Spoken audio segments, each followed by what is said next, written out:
thank you very much. It's great to be with you all night. And I got to tell you, I'm very excited to see this size of crowd. It's particularly at the beginning of the year. I was not a UDM because I didn't go to the University of Texas. I went to Baylor, and our Democratic club, there were 4 of us. And I still doubt the other 3, right? But I love being involved in politics even then. And in fact, the first time I ever really was involved in a campaign was the governor's race that was going on at that point in time. And so I'll never forget, I wanted to work in that campaign. I wanted to run the office there in McLennan County. And there was a great Democratic Party chair, the McLennan County Democratic Party chair, said, I've got a place for you if you'll come over. You can run it, and that way I'd be involved in all. We had a U.S. Senate race that year. We had a very contested race for Attorney General. I mean, it was a big year. He said, you can run the place. And I said, well, I got to make money. I have a job. I'd have to leave my job to do that. And he said, well, I don't have any money for you. And I said, I only need a little bit of money just so I can tell my dad I changed jobs. And so I came down to Austin, and where the main headquarters for the governor's race was, put on a suit that fit worse than this one, and came down here and begged this guy to give me just a little bit of money so I could say to my dad, well, I changed jobs. I'm really making money. But I had to drop class to do it and the whole bit, so I didn't tell him about that part. But it's not just fun. It's something that gets in your bloodstream. And that's good, because we need now more than ever for folks to be involved the way y'all are being involved, and the way I hope you will become involved in different offices and different campaigns that are coming up. What I thought I would do tonight is I'm going to talk for just a few minutes about a couple of things, and then I thought I'd let y'all ask me questions so that I'm actually talking about something I know you want to hear about, not just something I'm interested in or listen to my own voice. But I made a promise I would do something before I got really rolling here. In my office, I have a guy that's a special assistant to the mayor, and he made me promise today that I would embarrass his daughter. And so Grace Littlefield is a freshman here, and today's her birthday.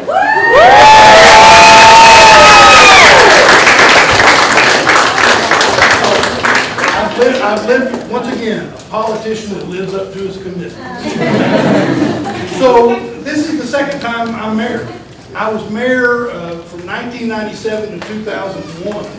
I left the mayor's office in 2001 because I was the Democratic nominee for Attorney General. As you heard Constable Suits mention a minute ago, I was the Democratic nominee for Attorney General, and I lost to a guy.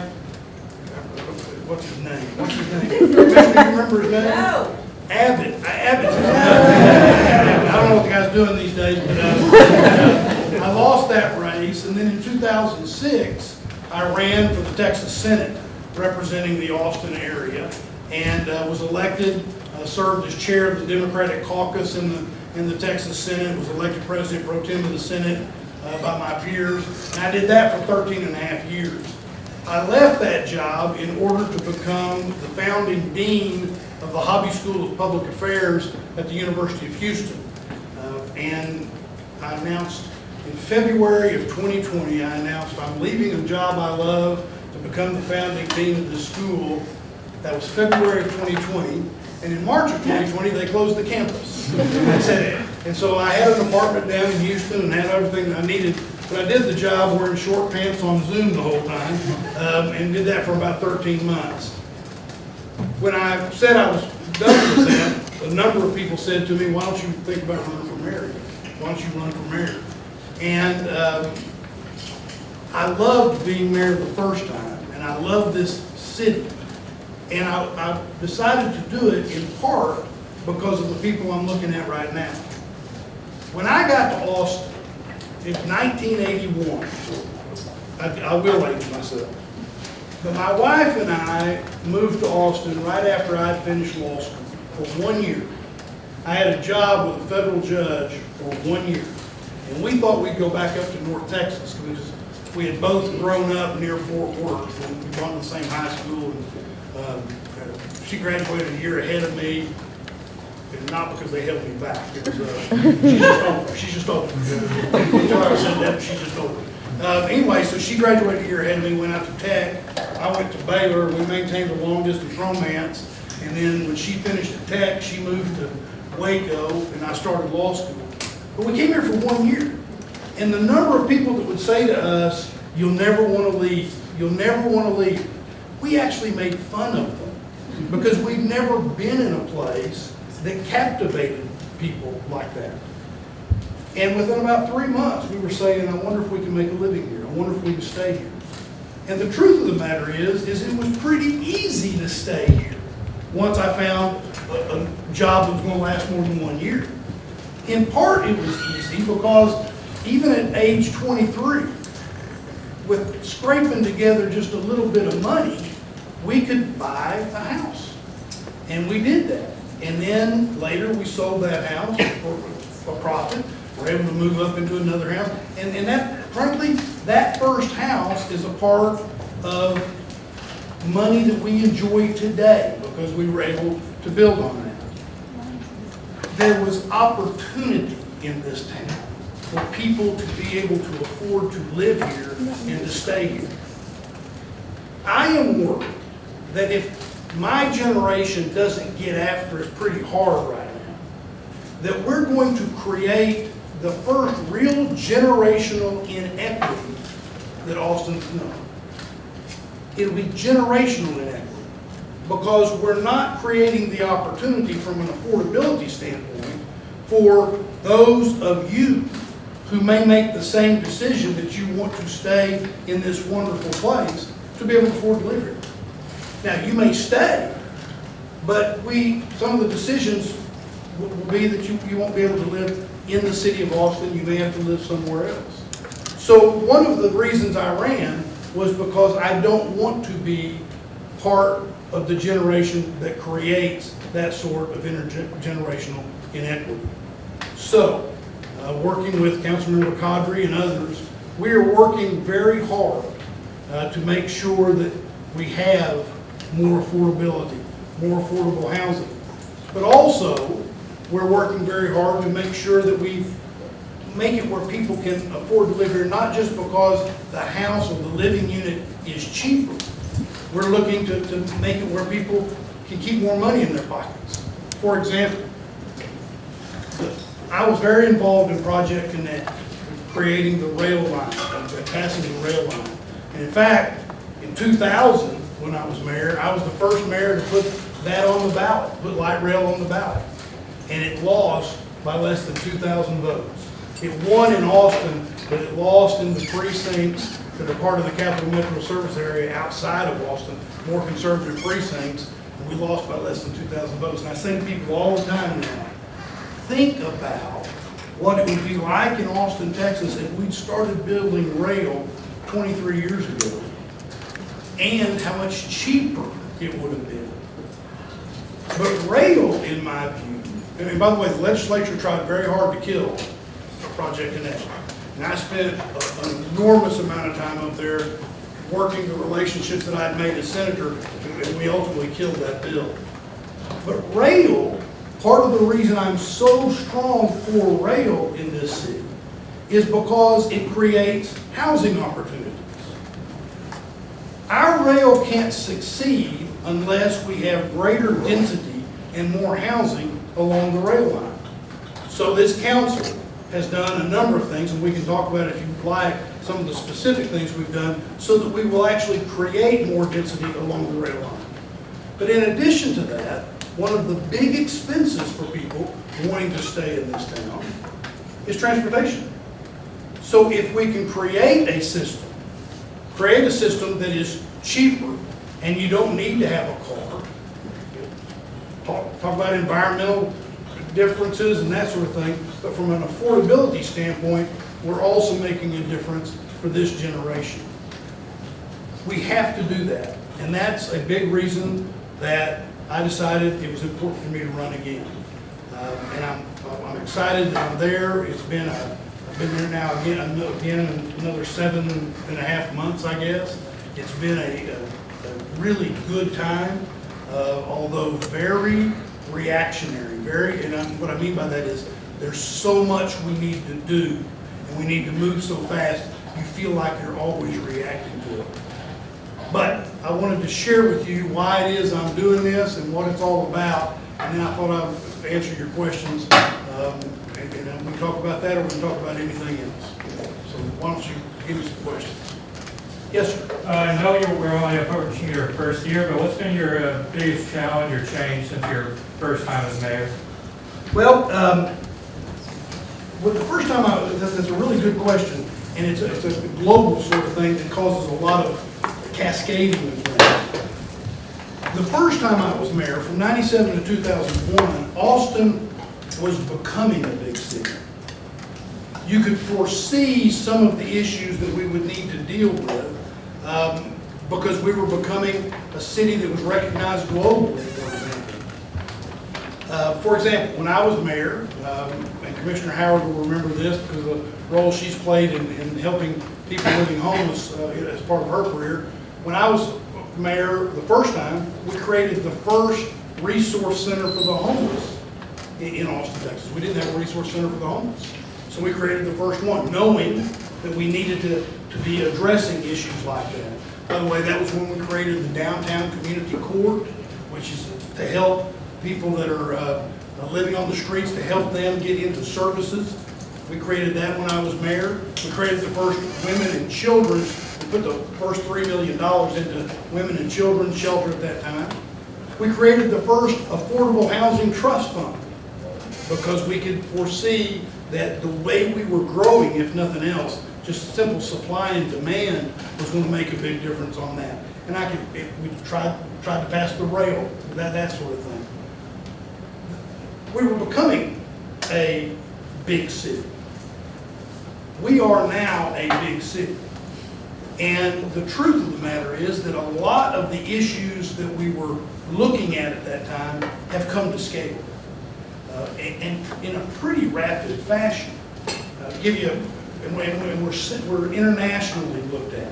But that's another interesting thing. This was my South by Southwest this year was the first time since I've been back in office, back at the first of the year. 30% of the participants in South by Southwest this year were international.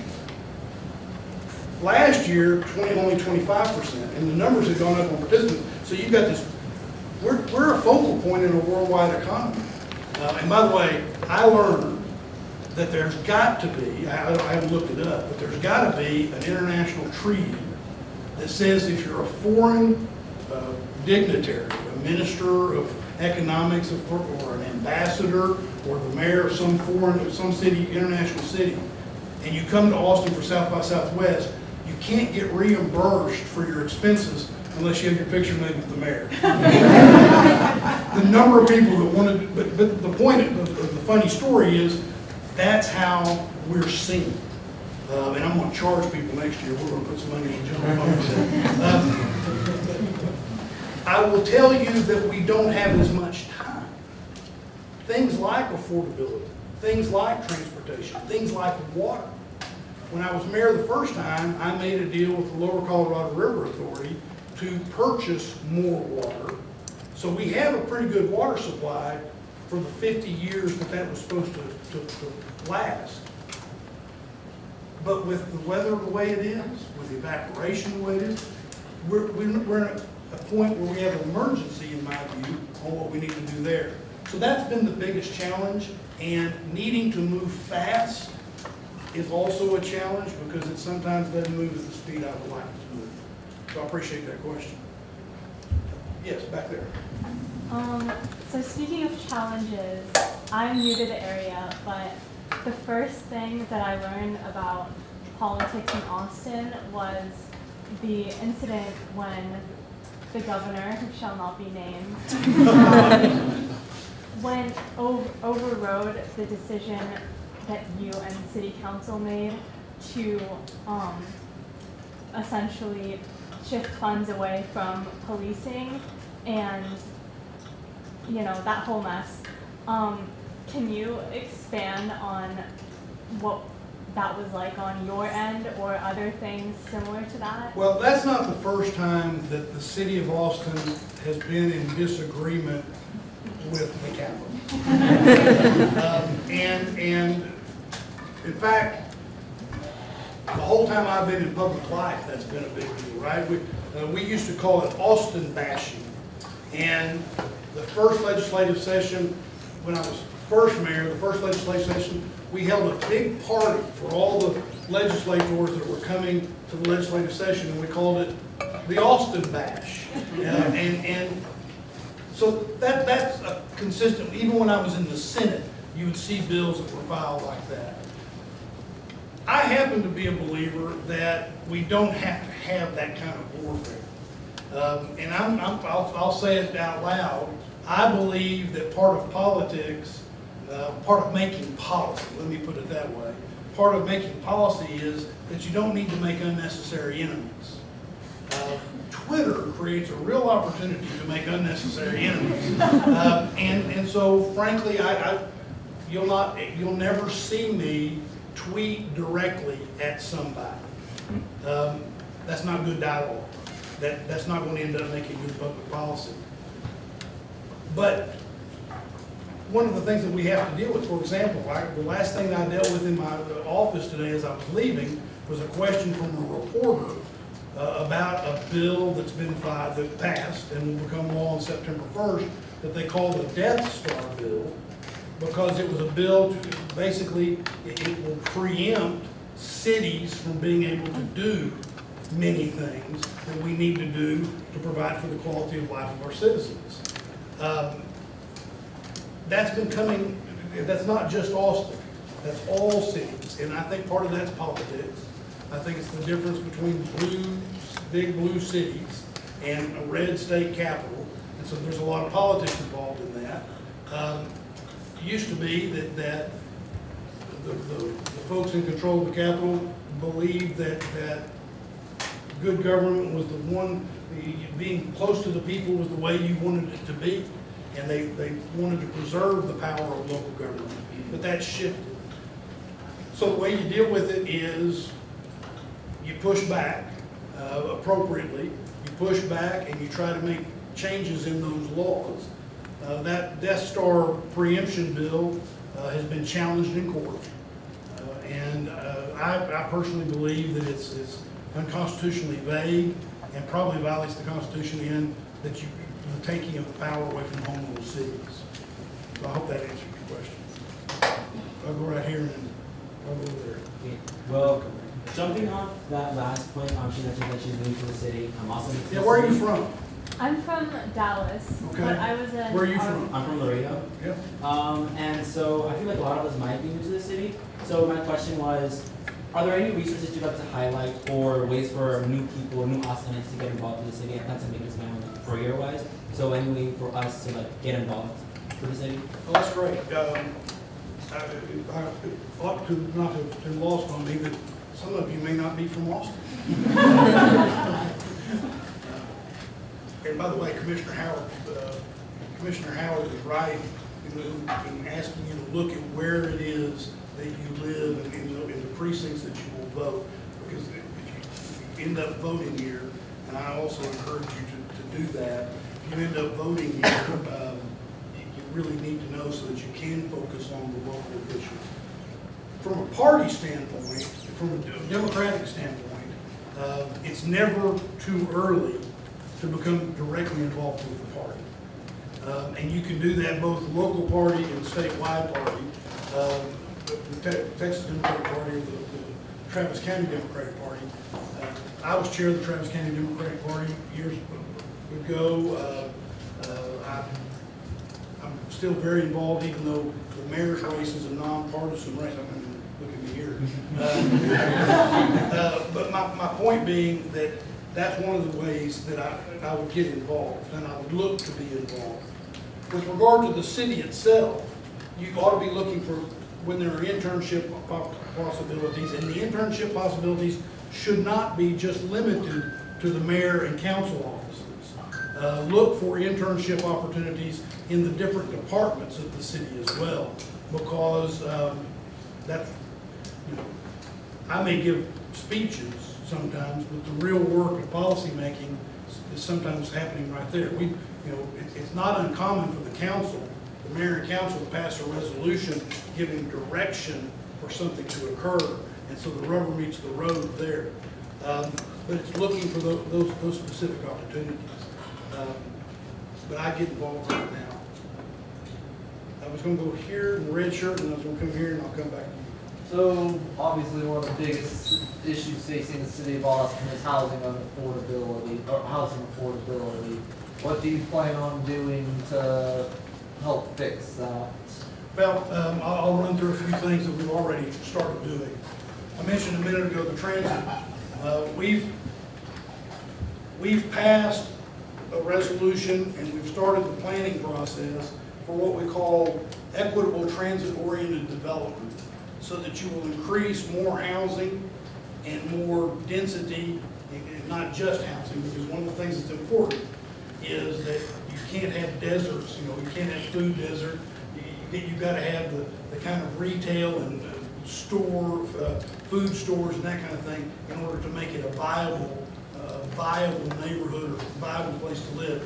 But what we're doing is we're doing the planning along that rail line so that there will be that opportunity. And as I said a minute ago, you have then transportation, so it reduces the affordability problem even more because of that.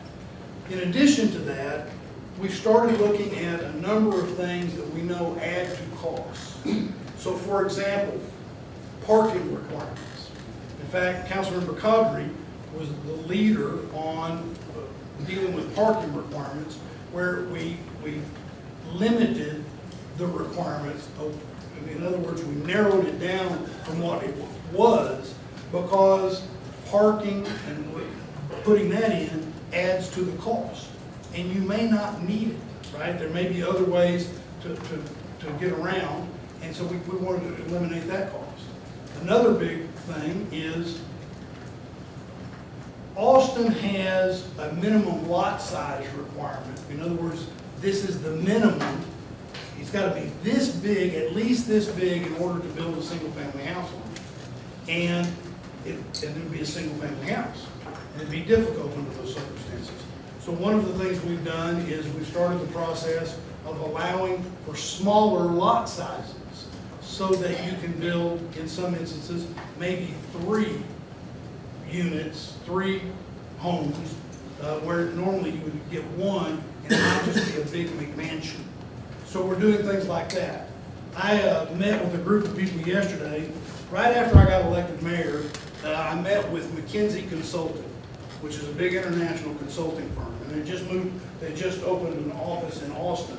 And they came to me and they said, you know what's going on in town? How do we get better involved? And I said, well, here's what you ought to do. You ought to say to me, Mayor, we want to do a complete review of your site plan permitting process. Because everybody was telling me it's so messed up and it takes so long that it was adding expense, and we were having trouble with affordability. We were adding the expense so it was less affordable. I said, you ought to offer to do that. So they called me back and they said, we can do that. And I said, now what you ought to say is, Mayor, we'll do it for free. And they did. Now we're going to hire them to implement. But they were able to determine that on a single-family house, the process we had in place at the city was adding $10,000 a month to the holding costs. Well, you can see what that does to unaffordable housing. Multi-family, it was over $500,000 a month. So you see what it does to affordability. So I could go on and on. There's a whole list of things that we're let me start with the city of Austin. I think is probably unique in that we have a sustainability office, and so we're really working to make sure that we're doing the right things to be sustainable. We have a climate action plan that we're moving on. It's going to we need to back to a previous question, we need to be moving more quickly on some of those things. And we have a water plan as well. But then on cleanliness, I really felt like when I got elected that was one of the things we needed to do. That part of the issues of having this many people move here this fast was that our city had gone from being a clean city to one that doesn't look clean anymore. And so one of the things that we've done, the way solid waste services work, we now call it resource recovery, but the way that works is it's an enterprise fund, so you collect money from picking up trash, residentially and commercially, but not just out in the community, right? So what we're now doing is funding that so that we will have better cleanup, because it's frankly a pet peeve of mine, and I appreciate you asking about it. I'll go to the Longhorn shirt and then purple. So I'm new to the area, I'm from Orlando, we're so far away, so I just want to know. Another interesting state. So I didn't know much about it before I got here, so I just want to know what is your key political philosophy as mayor that you don't want to use it? Well, the question is about my key political philosophy. Let me say a couple of things. One is I want to have.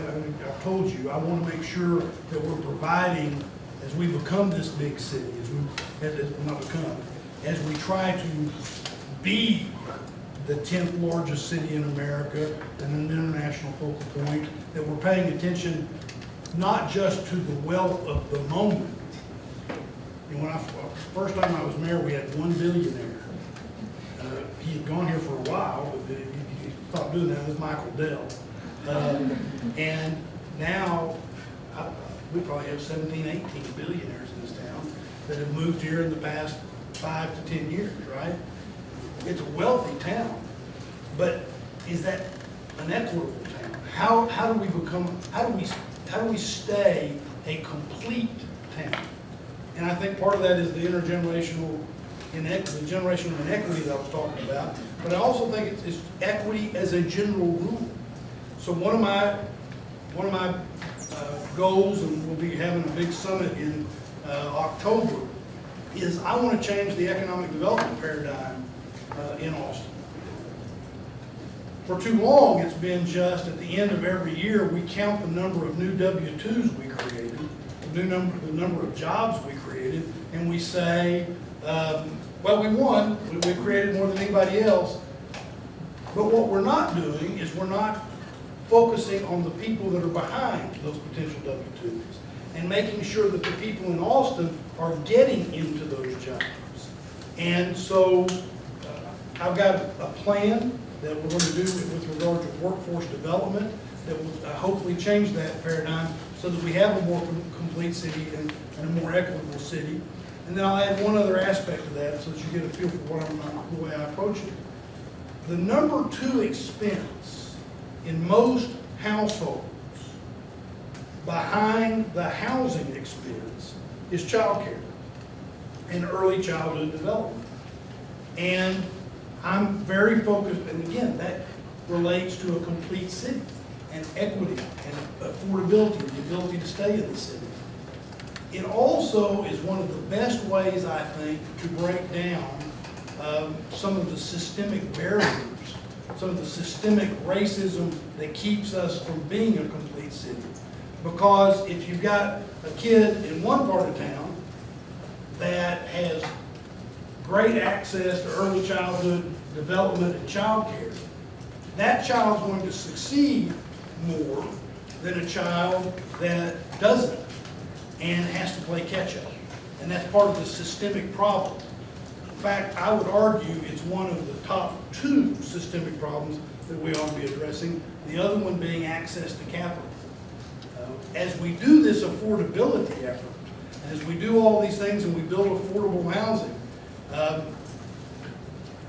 if you're going to create wealth out of that housing, you have to have access to capital, and you have to have access to credit. I'll give you an example.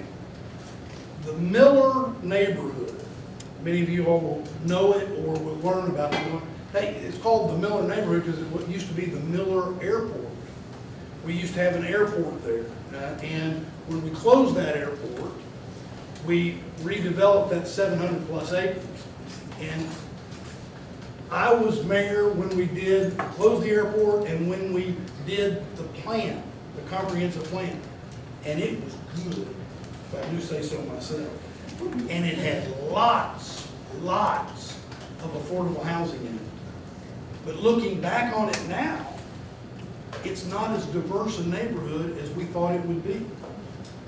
It's got a lot of affordable housing, but the diversity's not there, the demographic diversity. And a big part of that is lack of access to capital and credit. So you ask what my philosophy is? It is to create the opportunities like those that haven't been created so that we can have a more complete city 20 years from now. Why don't I take 2 more questions? So, one of the topics that I think is consistently overlooked is what happens to people with disabilities in terms of their equity. I don't think it's out of malice, but it's just something kind of talk about. So I'm trying to understand what is the city of Austin trying to do to help them become financially autonomous and not reliant on family members for the long term, because typically that's their minimum wage is extreme. Yeah. They're really underemployed. And Well, just can't count on them. It needs to be part of that workforce that I was talking about. We do some of that. When I was in the legislature, I fought like crazy, although the legislature really didn't do right by making sure that we were paying enough to assistance of people with disabilities so that they would be able to have some autonomy and be able to be a part of that. And we need to focus on the ability, when we're doing things like talking about affordable housing, we need to be talking about the ability for people with disabilities to access that. That needs to be front of mind and not just something that when it's over, say, okay, now let's go retrofit something. And we have programs where we're working on those kinds of things. Why don't you be the last question? Make it an easy one. I'm from New York City, and de Blasio sort of ran out Amazon and big tech. And it was a sort of a complex issue where the housing was, the low income housing was going to be ran out, but also the jobs that Amazon was going to bring was also going to be ran out. So I was wondering what you're doing to balance and work with tech. Well, Austin's going to be tech, and it was always going to be tech if there was going to be tech. And historically, the way that worked was, in my view, this is my 2 cents on how this all played out, is that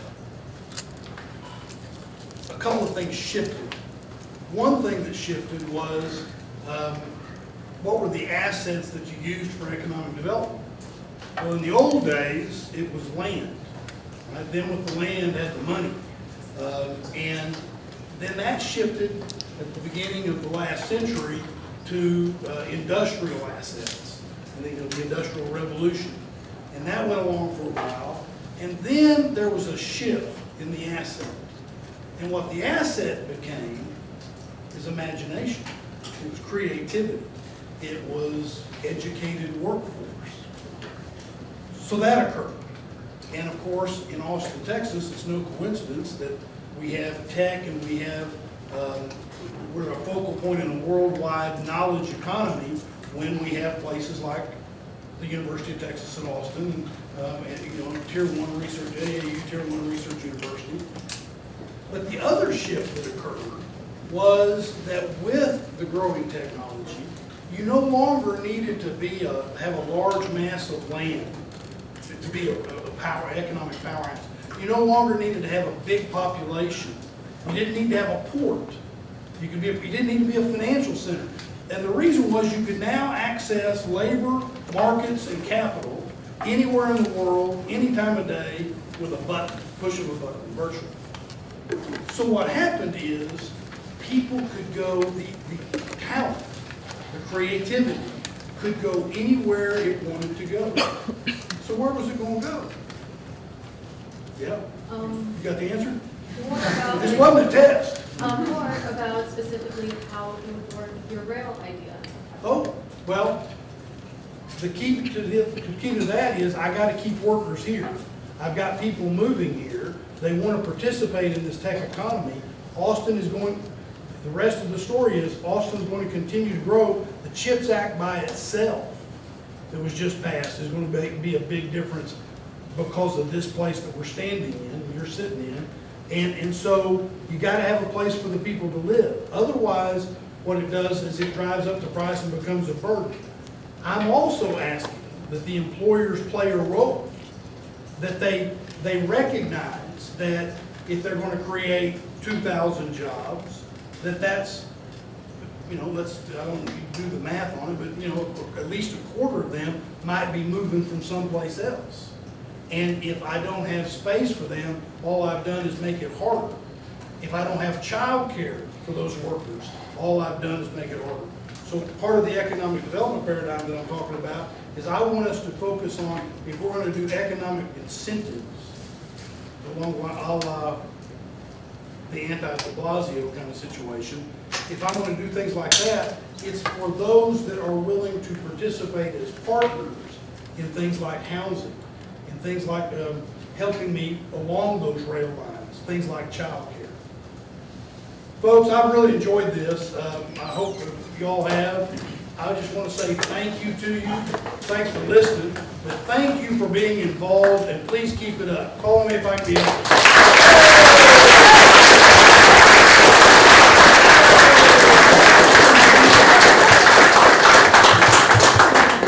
By the way, that picture was 20 pounds ago. Don't hold that against me. Thank you. All right. Thank you so much, Mr. Mayor. We appreciate it. Just a few announcements for next meeting. If you